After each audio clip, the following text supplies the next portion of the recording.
This is what is feared. That flags do not nourish the blood. That history is not glorious or truthful.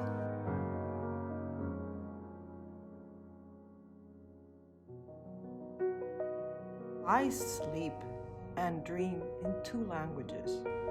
Sueño y duermo en 2 lenguas. I gain wisdom from more than one fountain.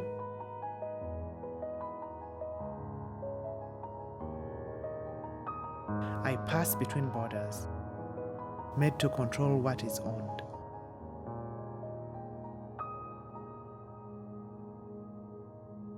The body cannot be owned. The body cannot be The owned. body cannot be owned. The land cannot be owned. Only misunderstood.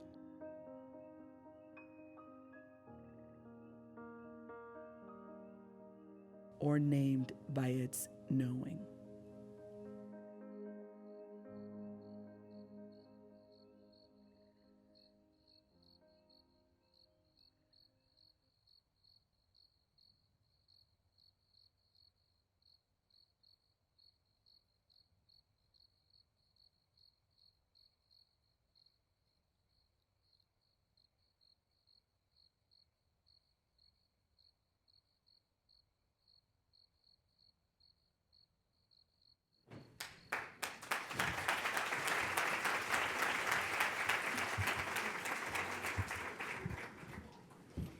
Hello, my name is Jaime Sabla Siri.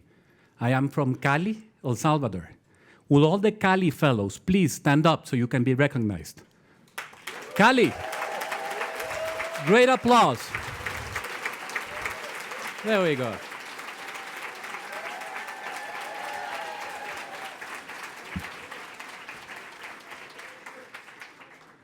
I am the CEO of La Factoría Ciudadana and an elected council member at Santa Tecla Municipality.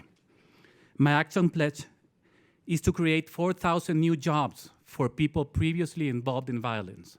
This is former gang members, people coming from the jails, and people who have been deported that come from a violence issue. Thank you. Good afternoon. My name is Michelle Childs, and I am a Liberty Fellow from South Carolina. Liberty Fellows, please stand and be recognized as today and tomorrow's leaders. I am a United States District Judge from the District of South Carolina.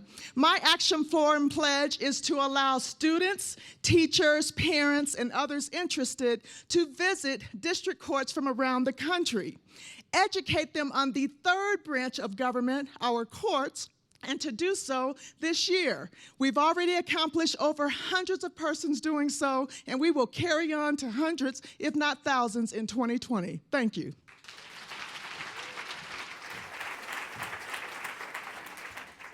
Hi, I'm Shannon Jacquard. I'm a Health Innovators Fellow. Can I have all the Health Innovators Fellows stand up to be recognized?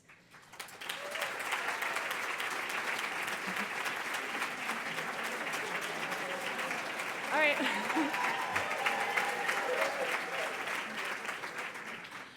I am a mental health advocate, an author, and a sister. My action pledge is to give a voice to the millions of brothers and sisters who are voiceless when it comes to their siblings' mental health care.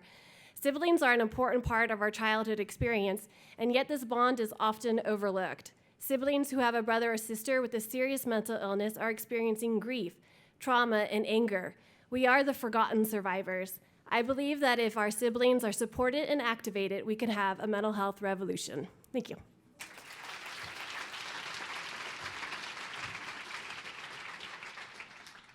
My name is Ora De Doherty, and I am a fellow of the Africa Leadership Initiative West Africa. Will all the Africa Leadership Initiative fellows please stand up to be recognized?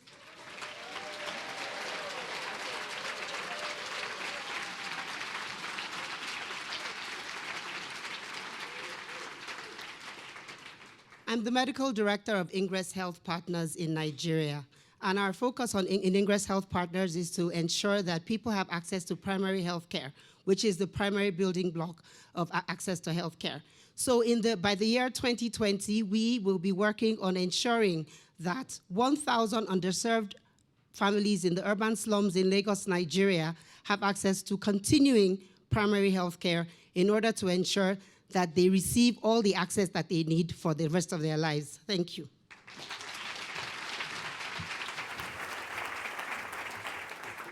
Hi, good afternoon. I'm Siobhan McDermott, and I'm a Finance Leader Fellow. So can all the finance people in the House please stand up, be recognized?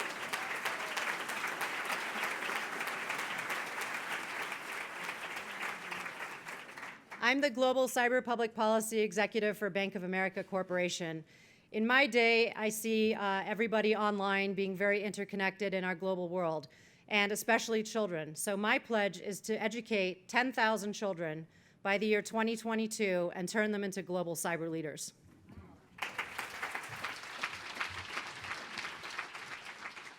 Hi, my name is Nini Wang. I'm a China Fellow. So could all the China Fellows stand up and be recognized?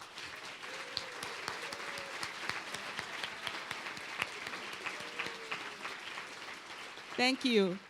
I'm a founder CEO of Pine Tree Care Group, a practitioner in healthy aging. So my action pledge is to keep providing functional health checkup and interventions to prevent and reduce care dependency for 1 million people by 2025. And yeah, I promise my fellows, as we increasingly expect to live beyond 100, 120 years, it's my job to keep everybody in as good shape as we are today. So thank you.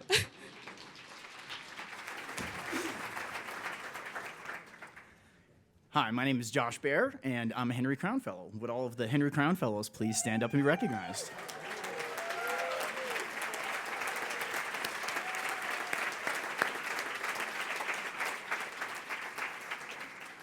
I'm the founder of Capital Factory, the most active early-stage investor and largest startup community in Texas, which is the best state for startups in the country. And my action pledge is to connect 50,000 entrepreneurs around the world into a global mentoring network at 100 different startups by the end of the year, which means I need all of your help. So all of you that are doing startup hubs all over, please come talk to me while you're here, or email me. I'm josh@quityourjob.com.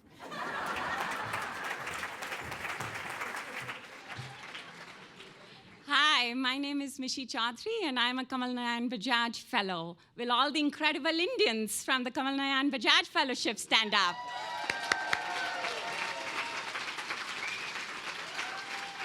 Make the dreamers make some noise.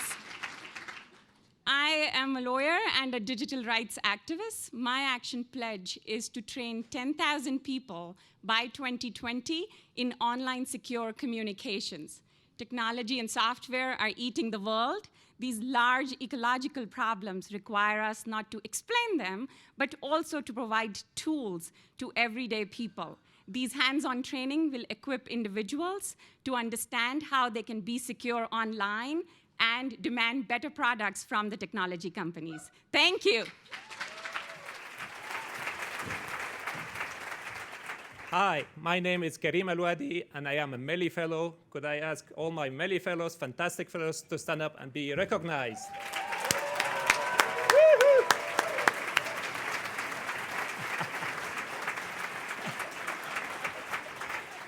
I am an entrepreneur based in Beijing for the last 20 years, and my action pledge is to prevent a China-phobia by year 2025, where I believe that China will be the biggest economy in the world.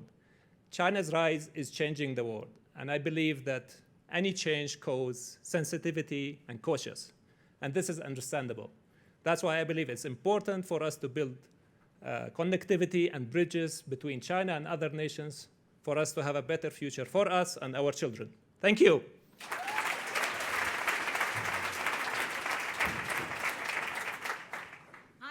Tina Fernandez, and I'm a Pajara Education Fellow. Will all of my fellow Pajarans please stand up?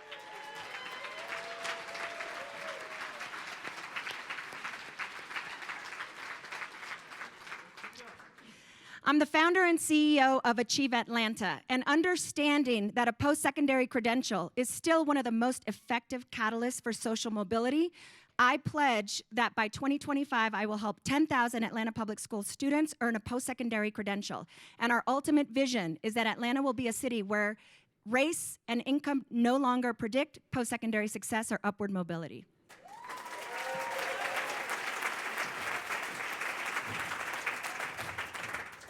Hi, everyone. I'm Dan Porterfield, the president and CEO of the Aspen Institute.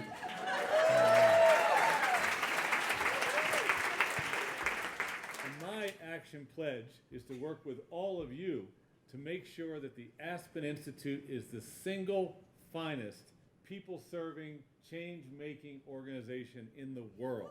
Thank you all.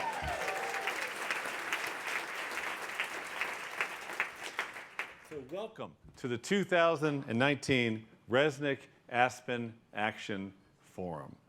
We just heard from 10 AGLN fellows make pledges ranging from preventing Chinaphobia to promoting primary health care in Lagos, from creating tomorrow's cybersecurity leaders to propelling Atlanta public school students to lives of opportunity. How amazing, how inspiring. And in spirit, those pledges and all of yours remind me of a bold border-crossing action pledge made 57 years ago by a young American president. Let's go to the monitor. We choose to go to the moon.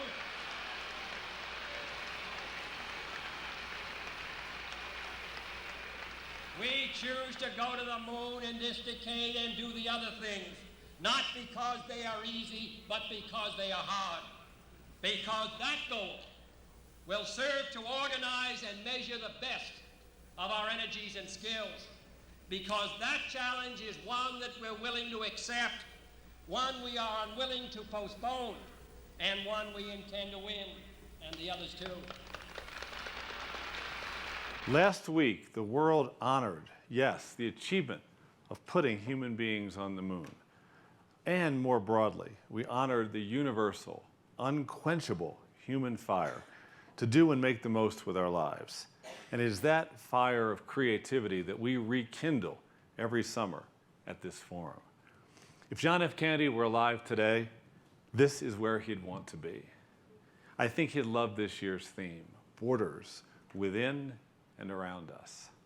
Because he knew that every great breakthrough begins at the borderlands between the imagined and the achieved, between sadness and a solution, between the realism of the old and the restlessness of the young. There are many visionary, Kennedy-esque, moon-shooting, border-breaking leaders right here in our midst, to whom we owe a great deal of thanks for making this year's forum possible. Thank you to the Aspen Institute's Leadership Division, especially David Langstaff, Tommy Loper, Olivia O'Neill, and the entire team. Thank you all for making this possible.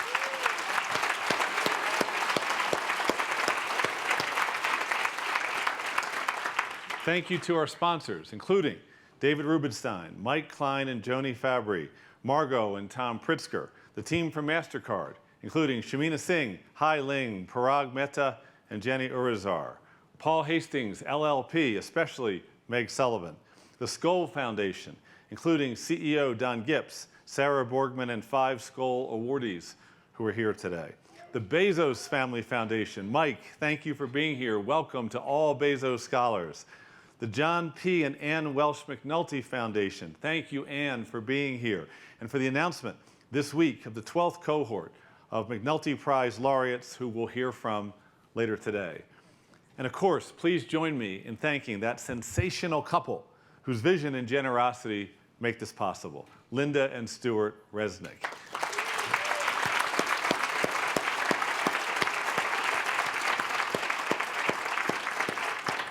We're inspired by your presence, and we're especially excited this year to have 10 Resnick Fellows from Central Valley communities who are here. Welcome all. Thank you. So this is a room that has so much energy, the roof is going to blow off at some point. 500 participants, the biggest ever. 247 are AGLN Fellows, the most ever. More than 40% of fellows are here for the first time. Congratulations. You will never not come back. We have fellows and participants from nearly 30 countries. More than half are women. And here, so important, more than 120 are youth. Congratulations to all those young people who are here today.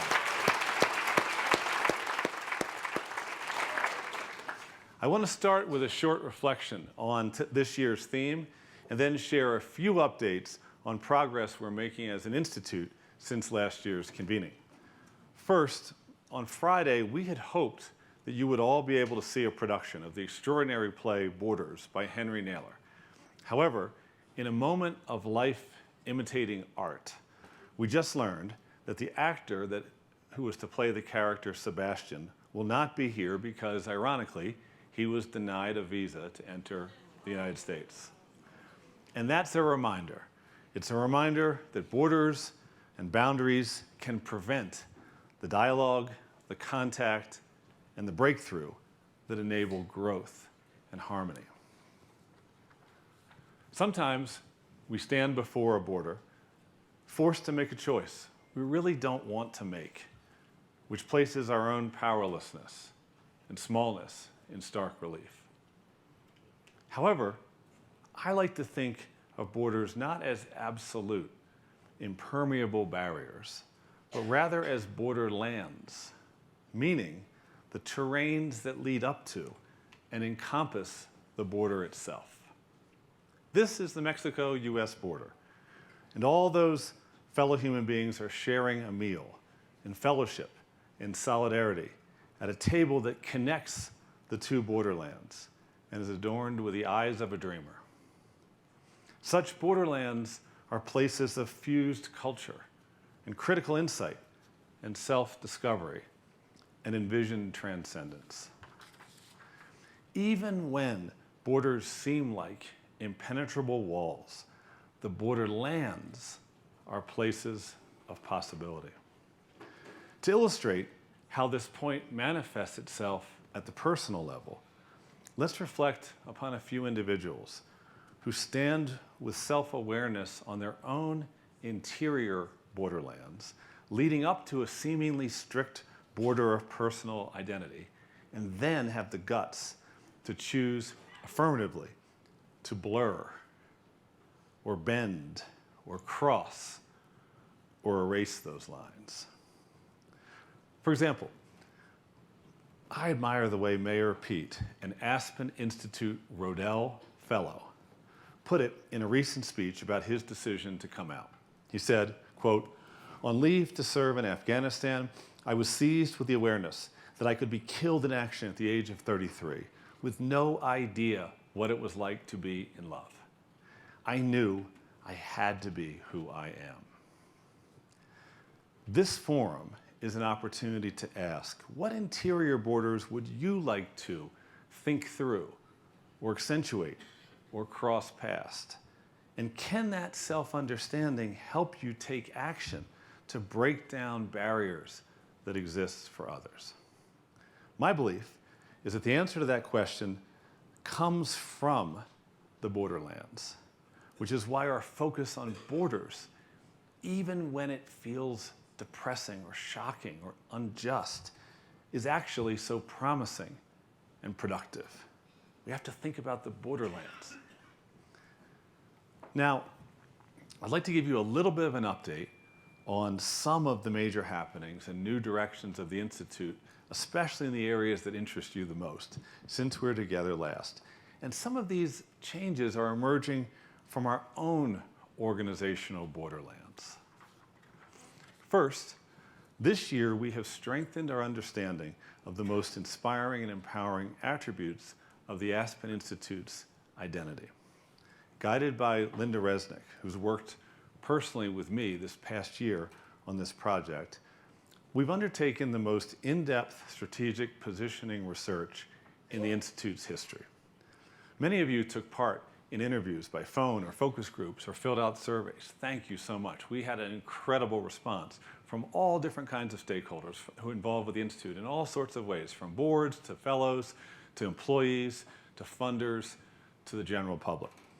And strong brand research of this sort helps an institution understand how it is viewed and valued by its diverse stakeholders. And ultimately, the brand identity that we then sustain with our action guides the promises we make, the goals we set, the organizational culture we build, and the way we talk about ourselves in the public space. Linda and I are finalizing a report that we're making to the Institute's Board of Trustees next week. But we wanted to give you a sneak peek of just a few of the findings that we hope you'll find energizing. So first, 95% of AGLN fellows who responded to our survey said they have a positive or extremely positive view of the Institute and would recommend us enthusiastically to others. That is the highest among all of our stakeholder groups. Thank you all. We know how much you believe in this place. Second, there was widespread support across all of our stakeholders for the Institute's historic 70-year-old vision of a free, just, and equitable society, and for our long-standing practice of open and inclusive dialogue. It's exciting to see how much support there is for that vision, a free, just, equitable society. And third, most striking to me was through this research, we heard a call for action, for solutions, for progress, for results, for impact. The historians of the future may say that it was the Resnick Aspen Action Forum that was the first systematic, organized, sustained expression of this yearning for solutions within our community, that it was here that the Institute's understanding of its role in the world began to just expand a bit, and for the ideas to move into action, and the action to result in change, and for the change to result in a free, just, and equitable society. And you've been leaders for the whole Institute with your pledges and your commitment to one another and your being here together. Thank you. That is where we're going as an institute. So each of you as fellows, you embody an ideal that Linda and I are starting to talk about as action-inspired. And you'll see this emphasis throughout the things we invest in and the way we mobilize our great resources in the years to come. Now, a second major development of the past year since we were together is that we've been actively strengthening the leadership division of the Institute to enhance our success at building networks of values-driven leaders who make positive change. And all the things I'm going to mention in a moment, all the different enhancements come from the values-driven leadership of a particular individual, an experienced moderator who rode into Aspen on a unicorn when we had a leadership vacancy in May of 2018, asked questions, listened, partnered with our champions, Margot Pritzker, Bill Mayer, Linda Resnick, and then began taking smart steps to create a culture of teamwork. David Langstaff.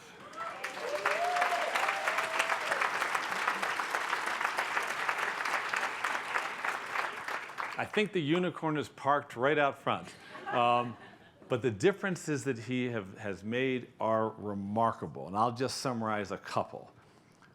First, to protect the moral center of the AGLN, we've increased our commitment to training, expansion, and reach of the Aspen Institute Moderator Corps. And thank you, all of you here who are moderators. It makes such a critical difference in our ability to be the best leadership development organization possible.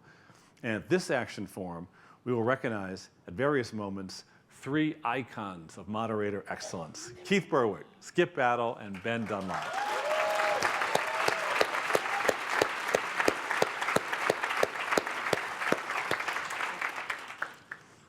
To avoid the mistake of resting on our laurels, David led a process of evaluating the ways we capture and communicate our impact as fellowship programs and as a network, while also developing the tools and frameworks for future measurement and evaluation. So critical that we not rest on our laurels.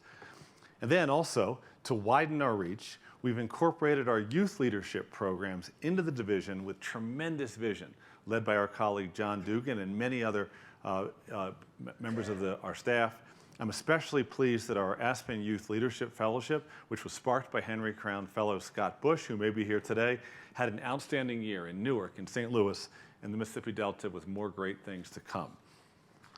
To build clarity of staff roles and sustainable funding, David has created 2 new important roles. Our first Director of Development, Sasha Borowski, and our first Chief of Staff, Maribel Duran, who are here today. And to better extend our ability to run the best leadership network in the world and better accompany fellows on lifelong journeys of growth and service, David created the new senior role of Vice President for the AGLN to work directly with all of you and blow open the doors of opportunity for you within the Institute as a whole. And then he conducted a national search, recruited that role a highly accomplished attorney, professor, and public servant, a Liberty Fellow, a moderator extraordinaire, John Simpkins. John, thank you so much.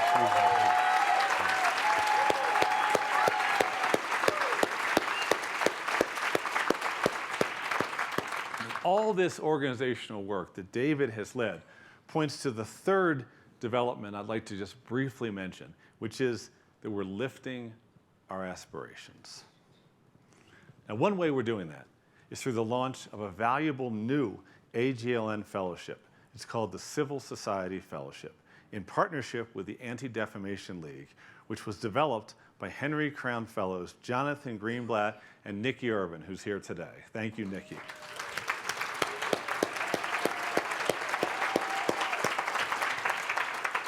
The Civil Society Fellowship will bring together community leaders, activists, and problem solvers from across the political spectrum.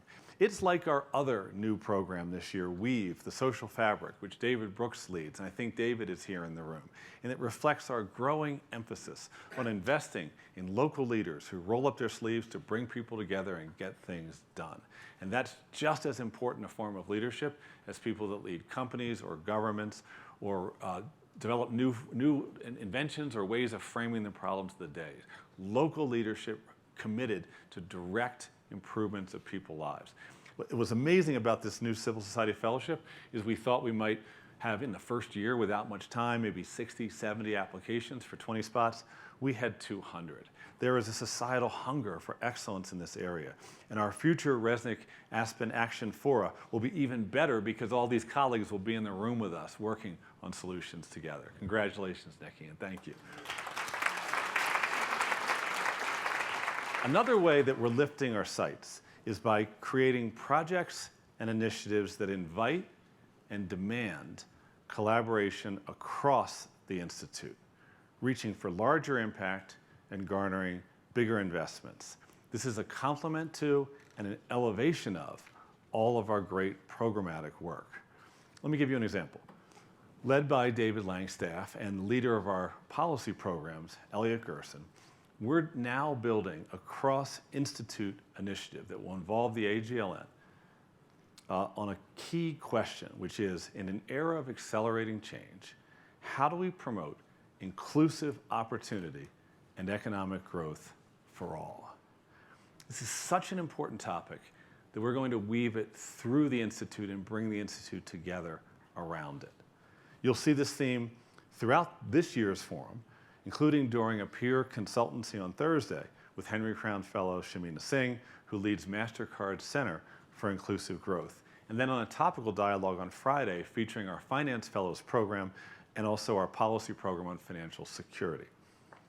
The larger point here is that we are all members of an institute with unparalleled assets. Our networks, our talent, our more than 60 programs, our trustees, our partners, our 11 global Aspens, our locations, our convenings, our platforms, our methods of making change, our inspiring story of origins, and the Bauhaus aesthetic we experience on this magnificent campus. And so it's time for us to work across our silos, our borders, if you will, to develop bigger and more aspirational concepts like the one I just described, which will allow us to exercise our full powers as an organization.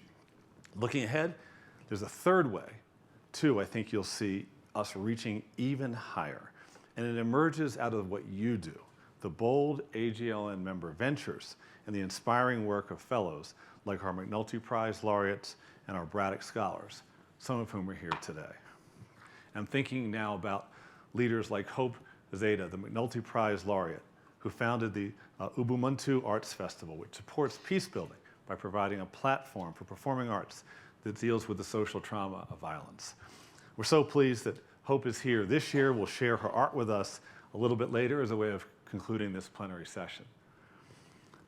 Leaders like Cody Friesen, founder and CEO of Zero Mass Water, a Braddock Scholar, who with his team has figured out how to extract water from air using nothing more than a solar electricity-powered panel, and is working to make clean water affordable and available across the planet.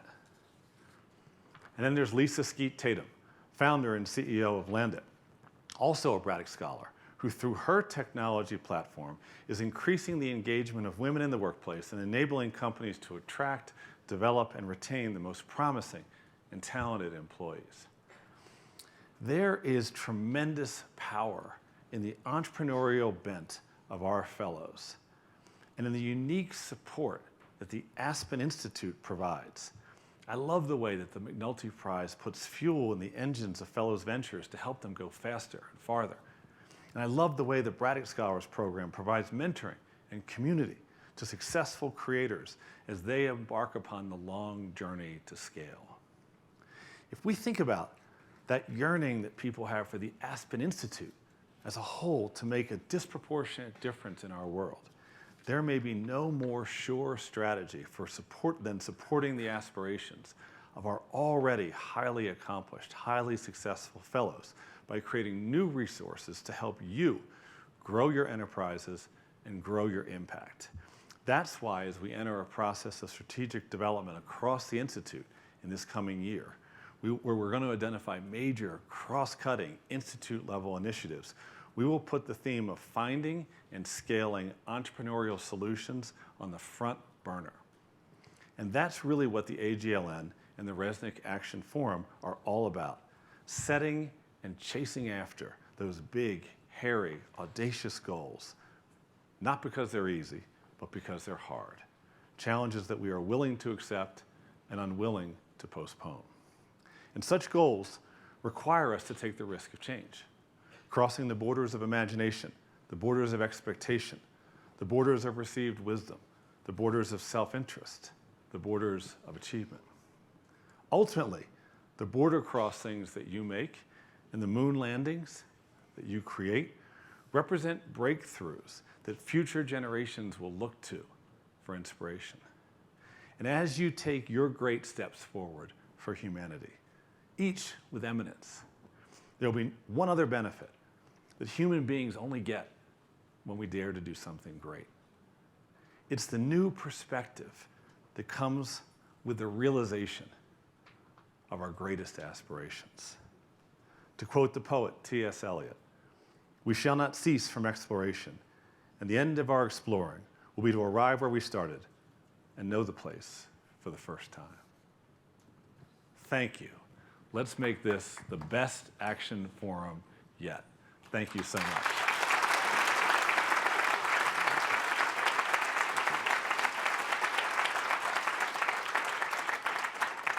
And now it's my pleasure to welcome to the podium John Simpkins.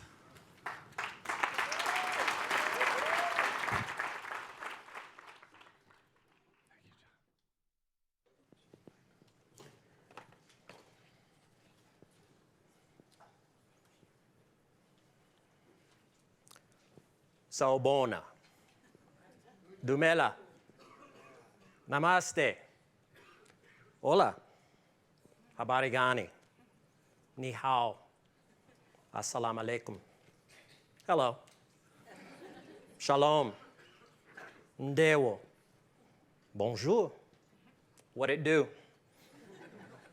Hey y'all, my name is John Leland Sly Simpkins, and I'm a member of Liberty Forward, the fourth class of the Liberty Fellowship, South Carolina's first of 2 contributions to the AGLN. And there is nowhere else I'd rather be right now than right here in this room with all of you. And in thinking about who's in the room and who's not in the room, I would like to acknowledge that this gathering is occurring on the traditional lands of the Ute Nation. We recognize and honor their members, past, present, and future.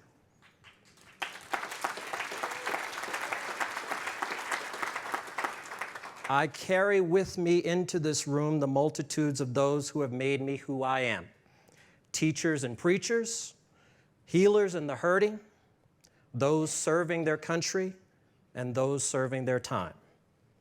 Travelers of the world and those on journeys of the soul who have instilled with me a heart for community, a community of ever-widening circles that begins with my family, and most immediately with my great uncle, John Leland Sly, a house painter with a high school education who never had children of his own, yet claimed me by giving me his name and a sense of pride and possibility as I watched him and my Aunt Bessie, a domestic worker, fashion comfortable lives for themselves and their extended family through hard work, faith, and especially in the case of my aunt, demonstrating that kindness does not equal weakness.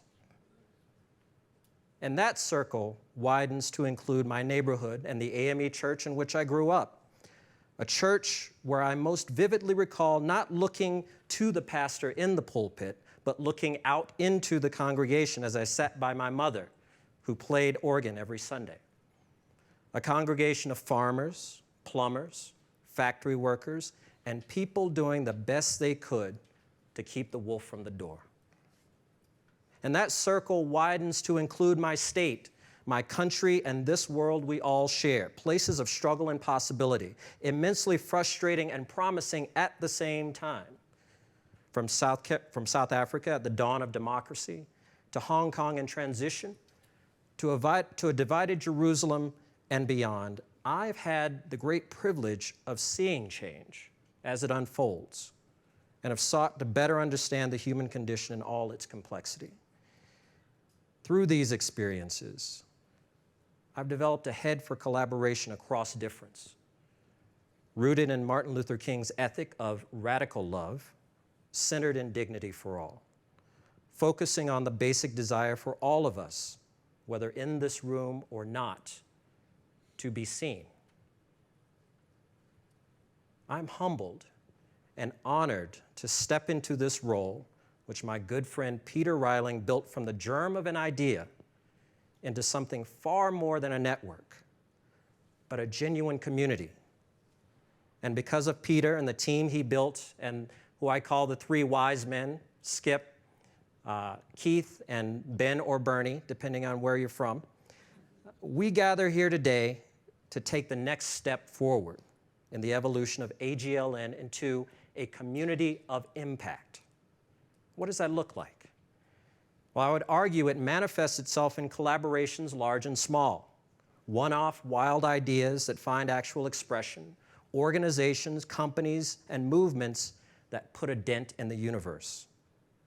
Impact for our community emerges like an impressionist painting, a picture of significant, sustained action emerging from a constellation of small steps by a group of committed individuals speaking the same language, holding each other accountable to shared individual and collective expectations, and stepping fully into our own power, humbly and responsibly, while enabling others to do the same. For me, this is what it means to be in fellowship, to be in community. This is what it means to take this stellar squad we've built, lo these many years, and transform it from an all-star team into a championship team. And as I take on this role, I think of the words of Darren Walker as he's stepping into his power at the Ford Foundation. He said, "It's a journey. I hope I brought a sense to the organization that we have to walk more humbly, that we actually don't have the answers. The answers are in communities and in the people we are investing in. These are the keys to unlocking solutions. I don't need to be right, but I must make a difference. For John Leland Sly, for where I'm from, for where you're from, on this mote of dust suspended in a sunbeam, for where we're all going on this journey together." Thank you.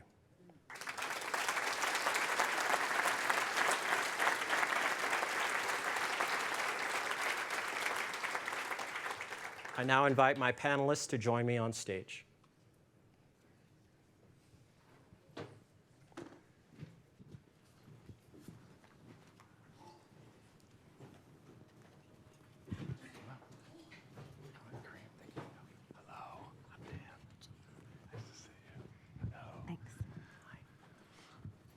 John.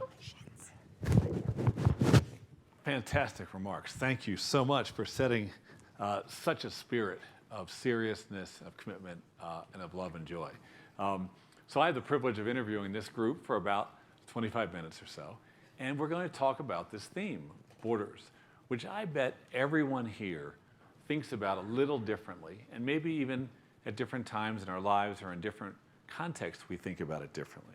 My first question for the four, I think I'm going to go to Shamina first, is how do you think about a border right now that you're working to lower, or maybe that you're working to establish? So thanks, everybody. And come on, the new CEO of Aspen Institute, what a speech. And he's here with us from day one, fellows. And now we got John. This is crazy. We are going to blow the roof off this place. So this is going to be a great couple of days. You know, it's borders is sort of how I started on the journey to inclusive growth, and how I think we, you know, my whole story is around borders. I mean, I started from a place of, you know, during the Iran hostage crisis, I grew up in the South. I grew up in Southern Virginia, and one of my earliest memories is walking through a shopping mall with my father and grandfather, both who are turban-wearing Sikhs, and being sort of shouted at from across the mall, "Go back where you came from." And somebody I was born in the United States, and so for me, that was like Churchland Park. I mean, that was, you know. And then 2 days ago, I know Meredith Kaplavina is in here, but 2 days ago I saw an article in the New York Times about 16,000 people have shared their stories about being told, "Go back where you came from." And I think it's an important moment for all of us to sort of say, look, home could be a different place for everybody, and borders are different for everybody, but the way that I am processing it is about knowing where home is, but also being part of an institution and institutions that see borders for what they are, which are artificial.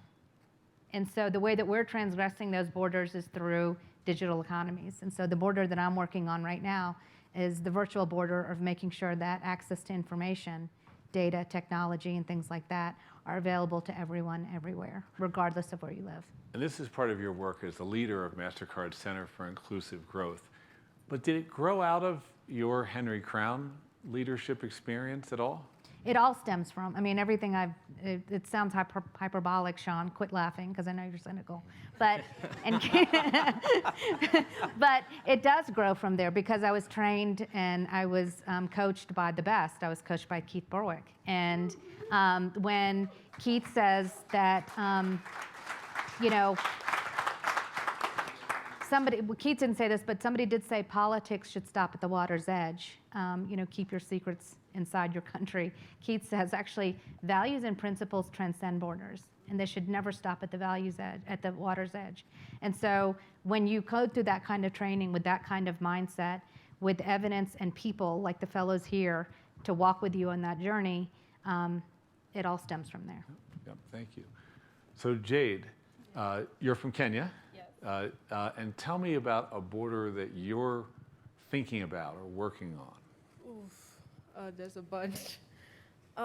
There's most definitely the border between countries, because in East Africa mainly, there's kind of like, it's best to put it as tension, because you try to work together in different environments, in different situations, but there's always a language barrier, there's always religion barrier, but that's the things that now my generation is trying to break. And then, I mean, there's really many, depends on who you are. Yep. Everyone has their different boundaries. Is this your first time? No, third. No, third time. Yeah. So how has your experience coming here started to shape your thinking about borders? I got to understand more about the world, and especially since we're all in one place, but we're all from different countries. Like, I've made some friends some from Manhattan, some from Kampala, and I've never been to either of those places, and I consider them a very close group of people. And I also learned how their side of the world works. It's not necessarily the same as the things that I'm used to. They don't do the same things I do, but we still relate on certain grounds, whether it be race, religion, or whatever the topic may be. Yeah, and so that feeling of connection makes you feel that borders are not absolute, that they can be negotiated and crossed? They can easily be broken, very easily. Yeah. So what should we know about some of the work you're doing at home that has to do with crossing or breaking borders?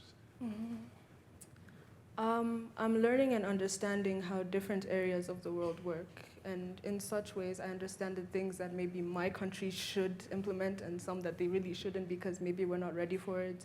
Maybe we don't have the resources for it. But in all of it, I learn how to benefit the people around me and my country, especially. Thank you. Kareem, so you live in China. You're a Melly Fellow. You're the one working on breaking down Chinophobia. But I think you're Russian and Syrian. Yes. So you've thought about borders a lot. So what are you thinking about today when you think about borders? What's one you're working on? Well, I mean, I have a lot of borders in my life, but coming here today and, given my background, I'm half Syrian, half Russian, who live in China for a long time and count China as a home. I grew up, half Russian, right? So when it was the Soviet Union phobia, I would say, right? The communists and all of that stuff. Then being half Arab and a Muslim, I grow also through the Islamophobia, right? And now, after I think I made it with the China rise, I'm really cautious and afraid that we are going to a Chinophobia very soon. You see about it, it's China, China, China, where I think this will affect our futures. So it's a geopolitical borders that I'm trying to, to link the bridges where people, I see around the world that people don't really understand China and why China is doing that. As well, China is not good in expressing itself and communicating and stuff. So it's basically a learning journey that all of us need to go through to prevent a Chinophobia or any escalations in the future. So one thing really cool I'm hearing is you're anticipating a border and trying to get there and stop that border becoming stronger or more destructive before it does. Well, I cannot do it by myself, but one thing that I learned through Aspen that is about leadership and about teamwork and enable other people to do that, right? So participating in the efforts and try to do your best. So your wife is Chinese. Yes, and my kids are half Chinese. So they're half Chinese, a quarter Syrian, a quarter Russian. Yeah. Their grandparents probably, they have to speak different languages to all their grandparents. Yes. They're really living in that borderlands, aren't they? Well, that border that I would like to keep, I mean, there is borders that you want to demolish, and there is borders that you want to keep. And for my kids, let's say, being with all of this multicultural, what borders you want to keep, I think is basically the value and the principles. This is basically the universal language, I believe. And this is how the godparents of both my kids are speaking. It's about the principles that they want to put in the children.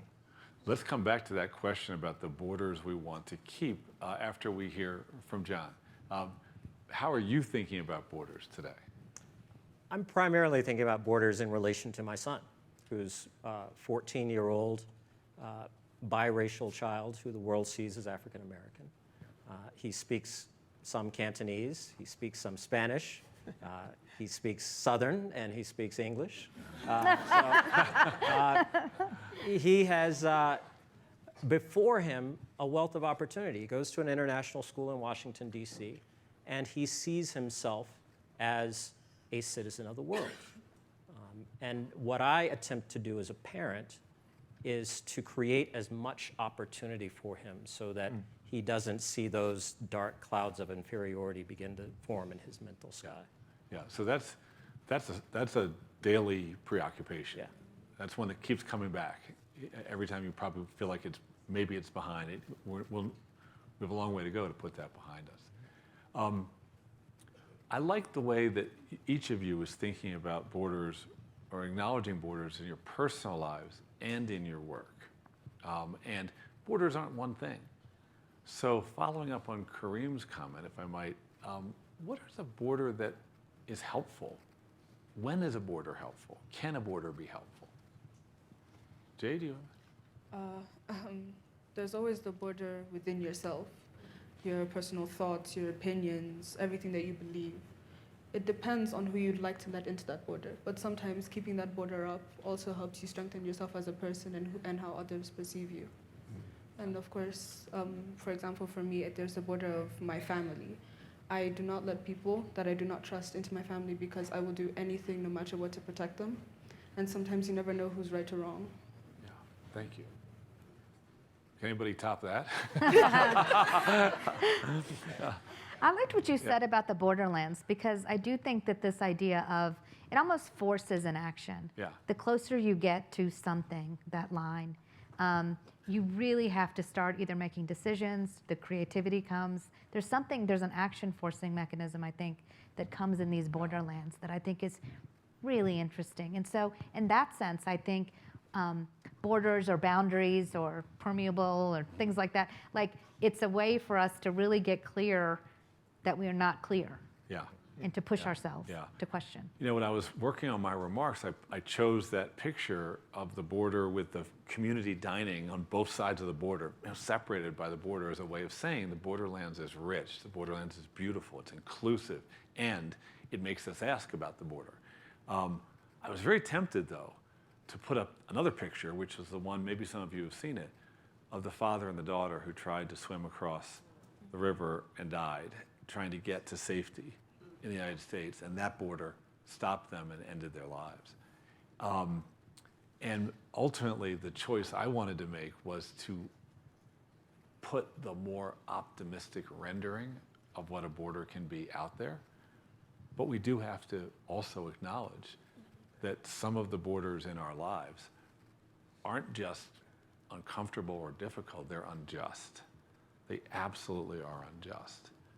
And have any of you thought about that, where you brought to bear your passion, but maybe your rage about a border that just feels wrong?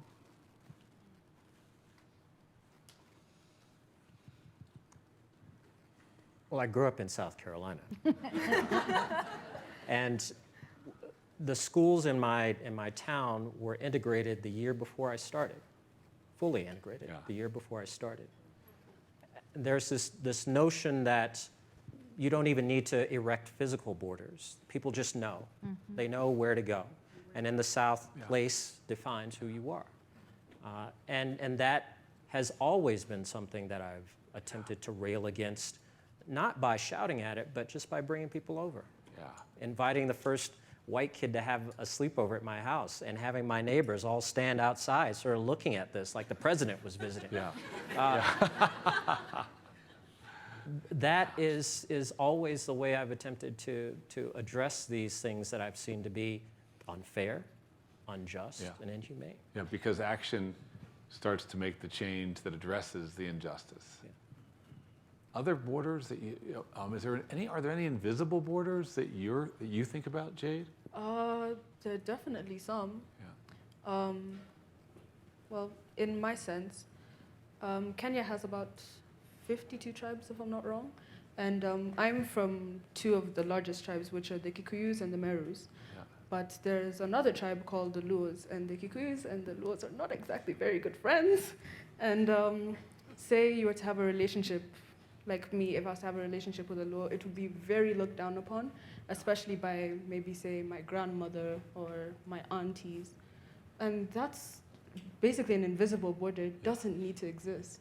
So it all depends on whether you as a person are willing to break the borders that you see as invisible, and the rage all comes, like the rage that you mentioned, it all comes back into what you believe. Yeah. Do you feel that part of your calling is to break some borders?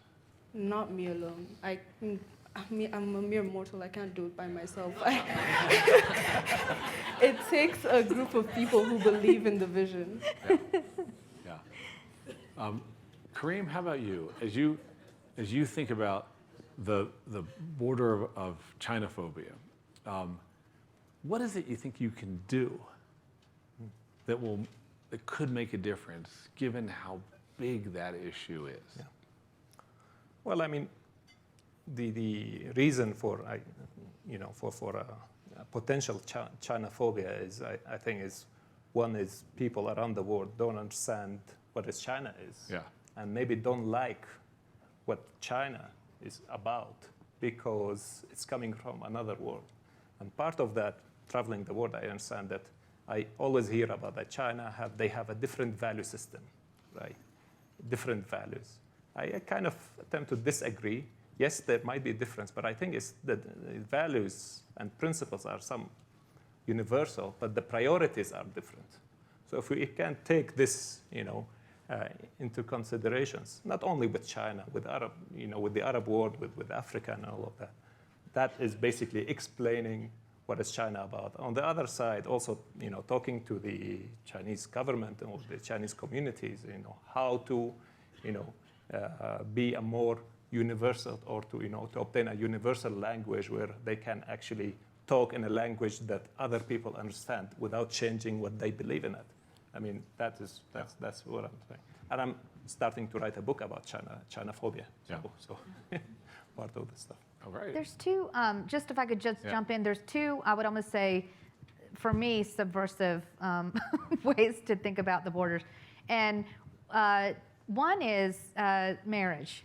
And so to your point about being raised in the South, I'm, incredibly angry about, sort of women's rights, gay rights, things like that. But the act of subversion was getting married. So Ashley and I got married. And we had a big, for the India Fellows, dhoom-dham, big 3-day Indian wedding, because we wanted to be out there. Yeah. And that was breaking a border about tribes, about people, and things like that. Parag is here. He and his husband just got married not even a year ago. An Indian newspaper featured their wedding, just clips of the wedding. It's had over 1 million views. Yeah. Because information crosses borders, and people recognize decency and love. Yeah. And so love can be very subversive. The other thing that I think is interesting is, as somebody who comes out of a political organizing background, I'm actually working for a multinational corporation now. Why? Because this company that I work for happens to work in over 200 markets. So I can sit here with Ling Hai, who's also a fellow here today, and others. That's also subversive in the sense that companies move money, commerce across borders. Yeah. You can also influence and work with people in those same ways. And that gets to be my job. But that's another way of sort of saying, look, politics stops at the waters, but if you're working for a multinational, it doesn't. Yeah. You have much more influence. Yeah. Information and ideas flow across borders. It's part of our power as an institute, is that we're able to get ideas out into the public spaces where then they can work their wiles and people can embrace them and work with them. Okay, so here's a kind of a tough question. Each of you wants to lower some borders that bring people together. What do you do when you work to lower a border and the people on the other side, or the people on both sides, don't actually want that border lowered? Communicate. Communication is everything. You have to ask them, why is it that you want this border? What benefits do you see to this border being the way it is? And why not get rid of it? So that way you can not only find like a level playing field, if that makes sense, but you can also understand what this is all about and why you're fighting for it. And so you get to understand the other perspective, not just your own. Yeah. So you're exceptionally mature and ahead of most of the world.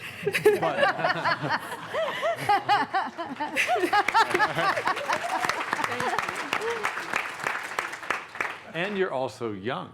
Yeah. Do you ever have a border where older people seem to not want to engage with you because they stereotype you? Well, since the age of 6, I've been sitting with 35, 40-year-olds, understanding the world from their perspective. They're old. 35. Dust.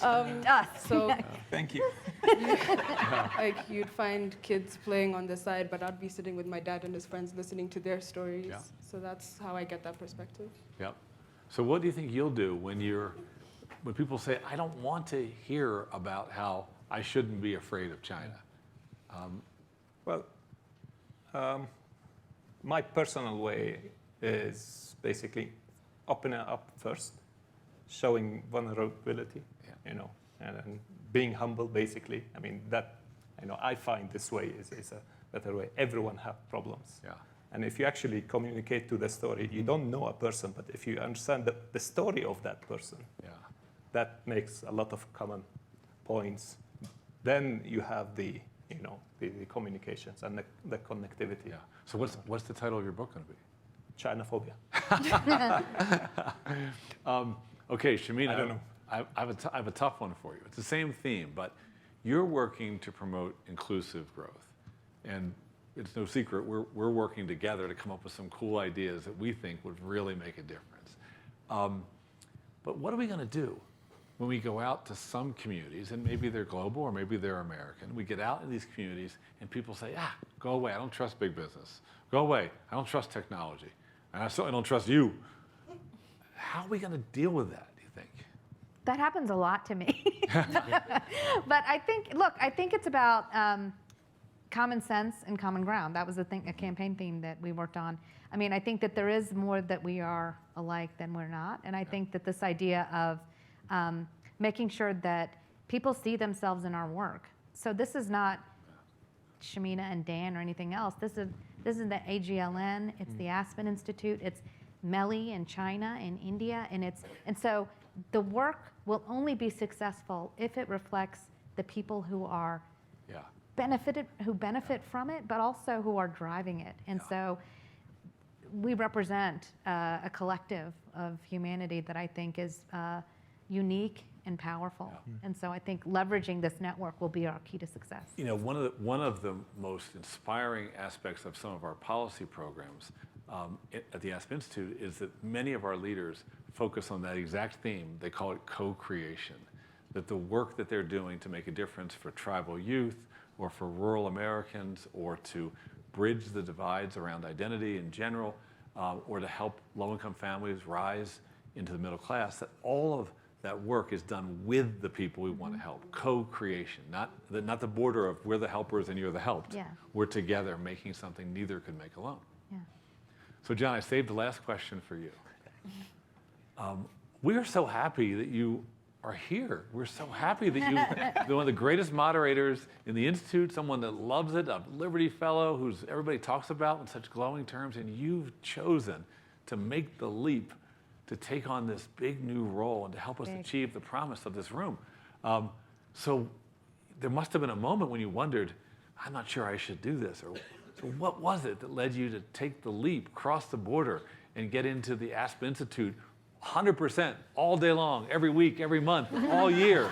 100 hours a week. Yeah, we are so excited, but what was there a moment when you wondered, should I do this, and what made you cross the border? So I was actually moderating an executive seminar here with Maria Blair when we heard that Peter was stepping down.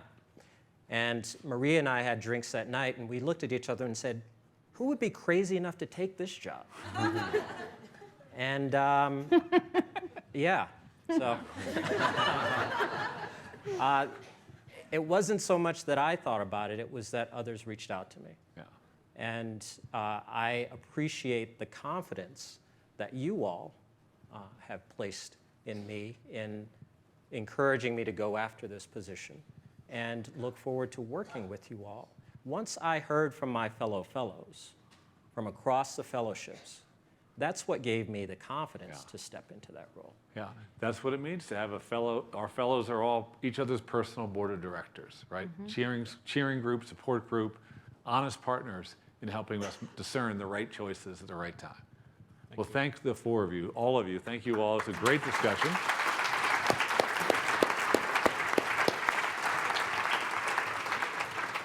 And now we have an extraordinary moment. Why don't we stay and be able to enjoy listening to Hope right from here? Thank you. Thank you. It's good enough. The theme of borders has been a big cloud of a huge question in my mind this year. And the reason being that it's 25 years after the Rwandan genocide against Tutsi. So I kept asking myself, if history has proven that the walls that are built will eventually crumble and fall, why do we keep building more walls? Yeah, so it's not been an easy theme for me, but I'm blessed to have art in me, and I respond with a little bit of art. So I'll take you through this little journey I've been trying to write, and I'll have the Rwandan music so we can go into the mood of Rwanda.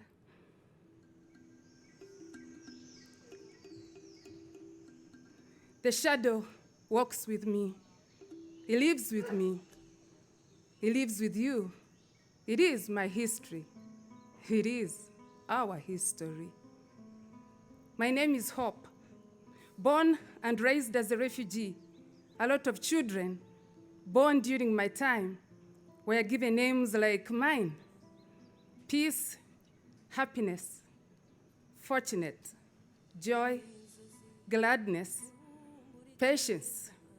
My parents protected me from the dark side of living in exile, and so they built walls of love around us. They named their children everything they never had. They never told me that I was a refugee because they wanted me to be a child. But as I grew up, my own peers at that time in a country called Uganda, where my parents had fled in 1959, started reminding me that I was not from that country. They kept asking me, when are you going back home? Then I asked them, I thought this was home. They said, no, you're a refugee. So a country I was supposed to call home had built walls of hate against me. My only crime was my identity. But as a child, I remember we moved from place to place like nomads, and I really enjoyed it. I loved meeting strangers and making new friends. We would play hide and seek, share food, and by the time we fled to another place, I had learned a new language and a new game. As time went by, I kept being called all sorts of names. You are a refugee. Go back home. When I returned to Rwanda in the late 90s, I found that the home I had for so long looked forward to had a history with a shadow that was going to walk with me for the rest of my life. And as I reflect on this journey walked, I ask myself a million questions. If people are born with two legs that are designed to walk and move, why do human beings build walls around them? If they are created to stay in one location and that location is called home, then why would that home turn against them? What exactly is this place called home? Is it the walls of hate built around its inhabitants? What is home? Home is where 1 million questions live. Home is where hate and love coexist. Home is where I have met betrayal. Home is where hope thrives. Golden silence fills my hollow heart as darkness guides me to my destiny. When the sun sets, echoes of screaming silence whisper within. Darkness falls and fills. Genocide is likely to happen again. Learning about it is the first step to understanding it. Understanding it is the first step to responding. And responding is essential to save lives. Otherwise, never again will become again and again and again and again and again and again.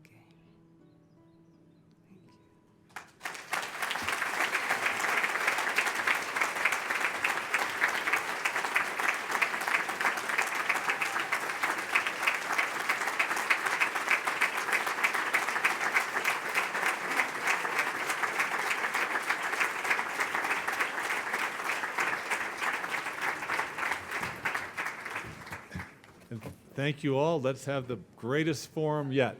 And what happens next? Do we? 3 o'clock. So we're back here at 3 o'clock.